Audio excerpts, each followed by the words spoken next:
Mes parents ont claqué 400 000 € pour le mariage de ma sœur et l'installation de sa nouvelle maison, puis m'ont envoyé la facture par mail. Leur message disait « S'il te plaît, règle ça. Paye tout d'un coup, ou en plusieurs fois. On apprécie ton aide. » Mes mains tremblaient en fixant l'écran. Mais ensuite, un sourire s'est dessiné sur mon visage, parce que je me suis soudain souvenu d'un détail crucial, et le lendemain, ils ont eu le choc de leur vie. Laissez un commentaire pour me dire d'où vous écoutez et quelle heure il est chez vous. J'adore savoir qui fait partie de notre communauté. L'email trônait dans ma boîte de réception comme une bombe à retardement. L'objet était trompeusement simple. Frais mariage.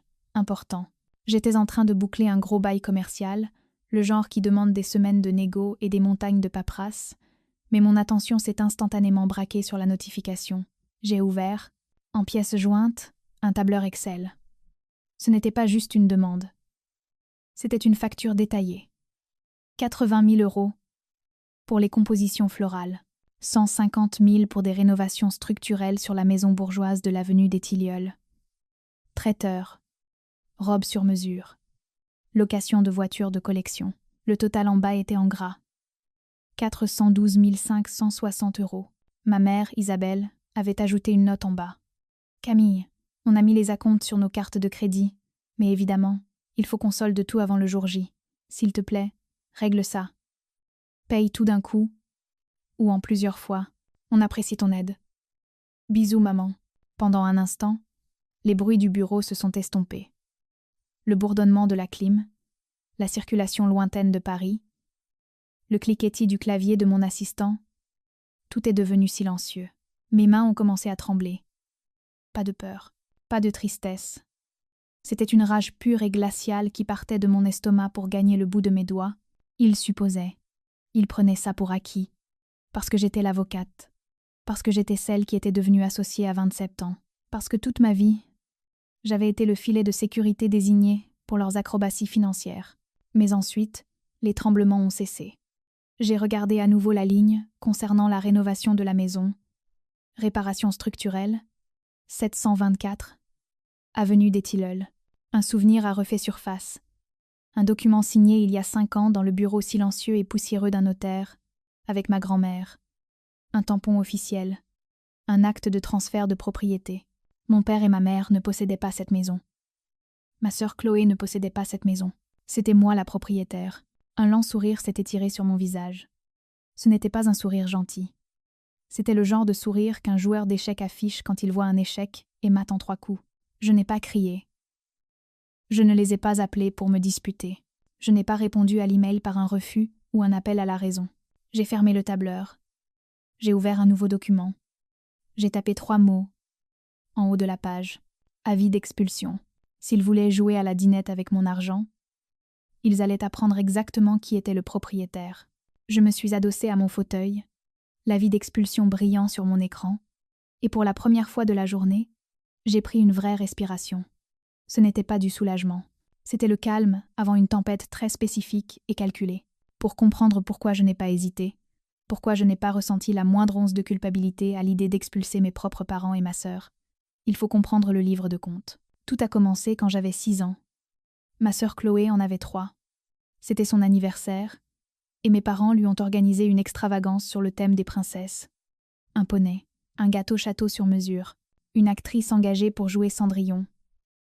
Mon propre anniversaire avait eu lieu 2 semaines plus tôt. On avait eu un gâteau industriel du supermarché après le dîner, et mon père, Bernard, s'était plaint du prix des bougies. C'était la norme. En grandissant, le fossé est devenu un canyon. Chloé était le soleil, et nous n'étions que des débris piégés dans sa gravité. Elle n'était pas méchante. Pas exactement. Elle était juste, inconsciente. Elle traversait la vie en supposant que les portes s'ouvriraient, que les factures disparaîtraient, et que l'attention était son droit de naissance. Et mes parents s'assuraient qu'elle ait raison. Ils appelaient ça soutenir ses rêves. J'appelais ça fabriquer de l'impuissance. Pendant que Chloé recevait des kits de démarrage influenceuse caméra, ring lights, voyage à Dubaï pour construire son portfolio, je faisais des doubles services dans un resto pour payer ma prépa au barreau, quand j'ai été admise en fac de droit. Ma mère, Isabelle, a soupiré et m'a demandé si j'étais sûre de vouloir m'endetter autant. « On ne peut pas t'aider, Camille. On doit penser au lancement de la marque de Chloé. Alors j'ai assumé la dette. J'ai assumé les semaines de 80 heures. J'ai assumé les nuits blanches. L'addiction à la caféine et la pression écrasante d'être celle qui devait réussir, parce que personne n'allait me rattraper si je tombais. Pendant ce temps, il célébrait les 10 000 abonnés de Chloé, comme si elle avait gagné un prix Nobel. J'ai fermé les yeux et laissé les souvenirs défiler comme un best-of de la négligence. La fois où j'ai obtenu mon diplôme avec mention, et qu'ils ne sont pas venus parce que Chloé avait une crise avec son autobronzant. La fois où ma voiture est tombée en panne sur l'autoroute à 2 heures du matin, et que mon père n'a pas répondu au téléphone, mais a posté une photo de lui et Chloé dans un resto de nuit 10 minutes plus tard. La fois où j'avais besoin d'un garant pour mon premier appartement, et qu'ils ont ri. On est à sec, Camille. Les cours de mannequinat de Chloé ne sont pas donnés. Je suis devenue le fantôme de ma propre famille. Le fantôme responsable. Celle qu'ils appelaient quand ils avaient besoin d'un conseil juridique, d'aide pour une déclaration d'impôt ou d'un petit prêt pour couvrir une carte de crédit parce que le marketing, c'est gère. Et je donnais. À chaque fois. 500 par-ci, 1000 par-là. Je tenais un compte mental. Non pas de l'argent, mais du coût émotionnel. Les fois où j'ai ravalé ma fierté. Les fois où je les ai laissés me traiter comme un distributeur automatique avec un pouls. J'ai regardé à nouveau la facture sur mon écran. 412 000 €. Ils ne demandaient pas de l'aide. Ils exigeaient un renflouement pour un train de vie qu'ils ne pouvaient pas s'offrir, bâti sur des fondations illusoires. Ils pensaient que ma réussite était leur ressource. Ils pensaient que mon travail acharné était leur filet de sécurité. Mais le livre de compte était plein. Le solde était échu. Et j'étais enfin prête à recouvrer la dette. Le fantôme allait devenir très, très réel. De retour dans mon bureau, le silence n'a pas duré longtemps. Mon téléphone s'est allumé sur le bureau, vibrant contre l'acajou. C'était un bourdonnement rythmique, insistant, comme une guêpe en colère piégée dans un bocal. D'abord, un SMS de mon père, Bernard. « Tu as eu le mail ? On a besoin de la compte pour le traiteur avant vendredi. 20 000 €. Ne nous affiche pas. Camille. » Ensuite, une avalanche d'émojis de Chloé. « OMG. Camille. La maison va être une tuerie pour ma chaîne. Je prévois déjà une série. Révélation, rénovation. Tu peux t'assurer que les entrepreneurs finissent la suite parentale en premier. J'ai un partenariat en attente pour des produits de soins. Et j'ai besoin de cet éclairage marbré. » J'ai fixé les messages. Et au lieu de la colère, j'ai ressenti un détachement soudain, clinique. C'était comme examiner un contrat avec une faille fatale. J'ai réalisé que je regardais un exemple parfait de ce que j'appelle les mathématiques du narcissique. Voyez-vous, pour des gens normaux, prendre 400 000 € à son enfant ou sa sœur, c'est du vol. C'est de l'exploitation. C'est quelque chose qui vous empêcherait de dormir. Mais ma famille, ils dormaient comme des bébés. Pourquoi ? Parce que dans leur tête, l'équation est complètement différente. Pour Bernard et Isabelle, je ne suis pas une personne distincte. Je suis un actif. Je suis une action dans laquelle ils ont investi à contre-cœur, minimalement, et qui a enfin pris de la valeur. Ils ne voient pas mon compte en banque comme le mien. Ils le voient comme la trésorerie familiale. Et puisqu'ils sont le conseil d'administration, ils décident comment la trésorerie est dépensée. Et Chloé est le produit. Elle est l'objet brillant que la famille vend au monde pour prouver que nous sommes prospères, heureux et élitistes. Son bonheur est la seule métrique qui compte. Si le produit a besoin de financement, on pille la trésorerie. Ce n'est pas personnel, c'est juste du business. Ils croient honnêtement me faire une faveur en me laissant payer. Dans leur réalité déformée, me permettre de financer la vie de Chloé est ma façon de racheter ma place dans la famille. C'est mon abonnement pour leur amour. Si je paye la facture, je peux être la bonne fille pour quelques mois.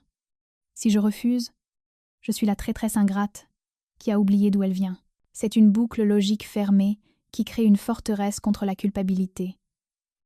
Ils ne se sentent pas mal parce que, dans leurs calculs, je leur suis redevable. Je leur dois mon existence. Je leur dois le toit qu'ils ont gardé au-dessus de ma tête, même s'ils fuyaient. J'ai regardé l'avis d'expulsion que je venais de rédiger. Il était tranchant, légal et absolu. Mais je ne pouvais pas encore l'envoyer. J'avais besoin que tout soit parfait. J'avais besoin de l'acte de propriété, des documents originaux de transfert de Mamie Solange et de la chronologie de leur rénovation non autorisée. Je devais les coincer non seulement sur un mensonge, Mais sur un crime, j'avais besoin de temps. J'ai pris mon téléphone.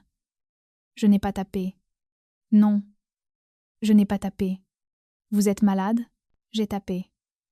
Bien reçu. J'analyse les chiffres maintenant. Je vous donnerai une réponse définitive d'ici vendredi. C'était la non-réponse parfaite. Pour eux, analyser les chiffres signifiait que je débloquais des fonds pour que ça se fasse.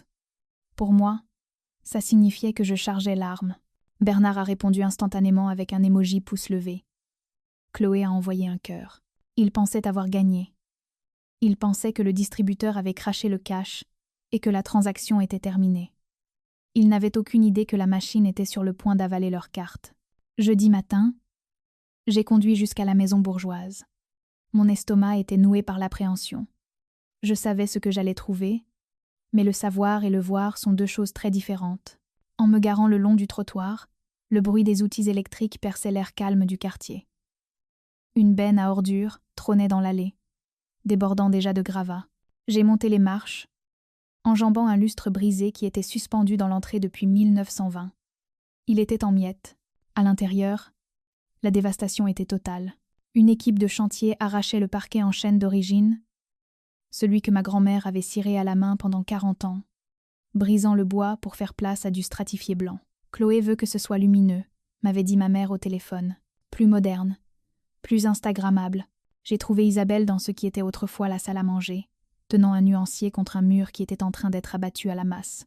Elle a levé les yeux, agacée par l'interruption, puis a plaqué un sourire sur son visage quand elle a vu que c'était moi. « Ah bien, tu es là, » dit-elle, sans même dire bonjour.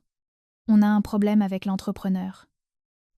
Il dit que le recablage électrique va coûter 10 000 € de plus à cause d'une norme. On a besoin de ta carte bleue. Elle a tendu la main, paume ouverte.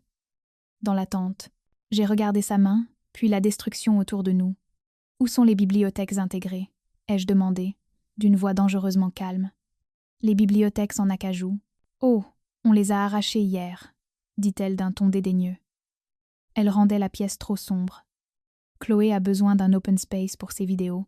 Elle s'est approchée, envahissant mon espace personnel. Camille, concentre-toi. La carte bleue. L'entrepreneur attend. J'ai reçu la facture, ai-je dit. Oh, ça. Elle a agité la main. C'est juste une formalité pour le comptable. Tu sais comment c'est. Mais évidemment, on a besoin que tu gères les paiements réels. On fait ça pour la famille, Camille. Cette maison va être un héritage. Un héritage. Elle détruisait un siècle d'histoire pour construire un décor pour des danses TikTok, et elle appelait ça un héritage. Je ne te donnerai pas ma carte bleue, ai-je dit. Son sourire a vacillé. Pardon, je ne paie pas pour ça. Et je ne paierai pas la facture. Ses yeux se sont plissés. Ne sois pas difficile. Tu sais qu'on a tout misé là-dessus. Ton père a engagé sa retraite. Si tu ne prends pas le relais, on est exposé. Tu veux gâcher le mariage de ta sœur? Tu veux nous ruiner? Elle me manipulait en temps réel, réécrivant la réalité pour que son imprudence devienne ma responsabilité. Je n'ai pas discuté. Je n'ai rien expliqué. J'ai sorti mon téléphone et j'ai commencé à prendre des photos. Le lustre brisé, les parquets arrachés, la démolition du mur porteur pour lequel il n'avait même pas demandé de permis. « Qu'est-ce que tu fais » a-t-elle exigé. « Et je documente et j'ai dit. »« Tu documentes quoi ?»« C'est un chantier. Ce sont des preuves, ai-je dit doucement. Je me suis retournée et je suis sortie, sa voix montant dans une panique aiguë derrière moi. « Camille, reviens ici. Camille, ne t'avise pas de partir. » J'ai marché droit vers ma voiture. Je ne me suis pas retournée. La démolition de ma maison d'enfance était douloureuse, oui. Mais c'était aussi le dernier clou du cercueil. Ils avaient détruit la maison que j'aimais. Maintenant, j'allais la reprendre. Je suis retournée à mon bureau dans une transe de détermination froide. Le chaos du chantier avait été viscéral, mais la vraie arme n'était pas un marteau. C'était du papier. J'ai déverrouillé mon classeur et sorti l'épais dossier étiqueté. Donation Mamie Solange. Donation entre vifs. Les documents à l'intérieur étaient nets, officiels et dévastateurs. Il y a 5 ans, ma grand-mère Solange m'avait appelée. Elle avait vu Bernard dilapider la fortune familiale dans des actions sûres et des voitures tapes, à l'œil. Elle savait qu'il brûlerait tout ce qu'elle laisserait derrière elle. Je ne le laisserai pas jouer la maison de mon père au casino, m'avait-elle dit, la voix frêle mais féroce. Je te transfère l'acte de propriété maintenant, Camille. De mon vivant. Bernard pensera qu'il en a hérité à ma mort. Mais légalement, nous avions fait ça discrètement. Une donation entre vifs, contournant totalement la succession. Bernard et Isabelle n'avaient jamais pris la peine de vérifier les registres cadastraux parce qu'ils étaient trop occupés à dépenser l'assurance vie dans des vacances à Bora Bora.